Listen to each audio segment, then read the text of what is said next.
แล้ววะอุ้ยขับป้า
กินกับเมื่ออะไรเนาะ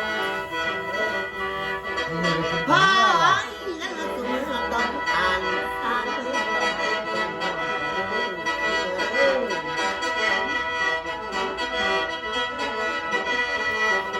พ่อเมียนไปเด้อฉันกินเงินในครั้งยังจางเลยเพียง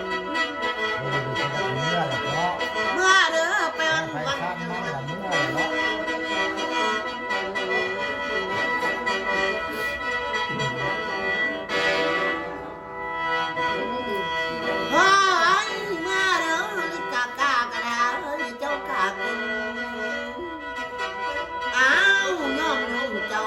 ย้อมลงเลยเป็นเราพอเด้อ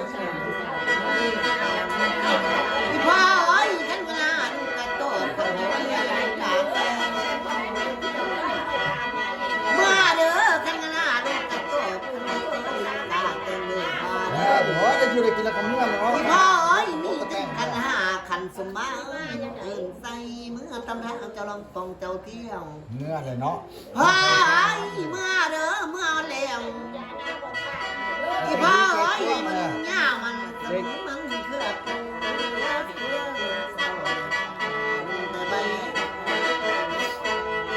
อีพ่อเอ้ยพ่อจะบอกนอนอาไว้ว่าบอกไป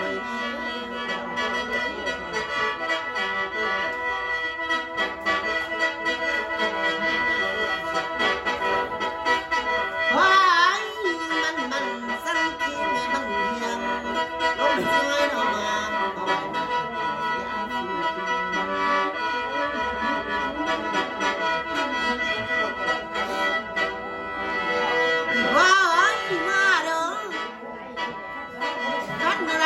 าเส้นตาดินคนละหน่วยโอ้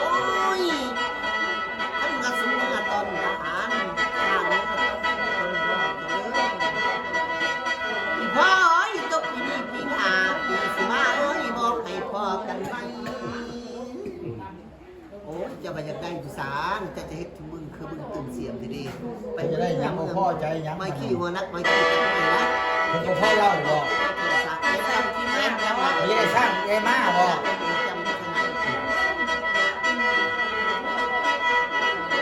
พี่พ่อเมื่อเนาะเมื่อเป็นมันยังไงเมื่อจูบจูบสู้มาได้มาแสดงความเจ้าน้ำตกทอดมาพี่พ่อ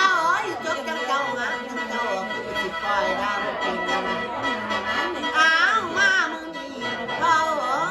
อันนี้คอยประกบนาเลยเด้อโอ้ย ไอ้ดินไอ้พวกเนาะ พี่ปันเก่งปันพอเด้ออีพ่อกันกันหน้ากันสมมาสั่นเลยน้องน้องเจ้าเองน้องเองจะเป็นเรา เขาสมาแล้วเขาง้อมแล้ว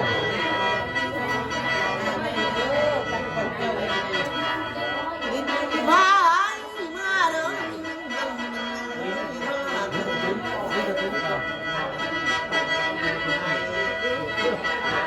พ่อ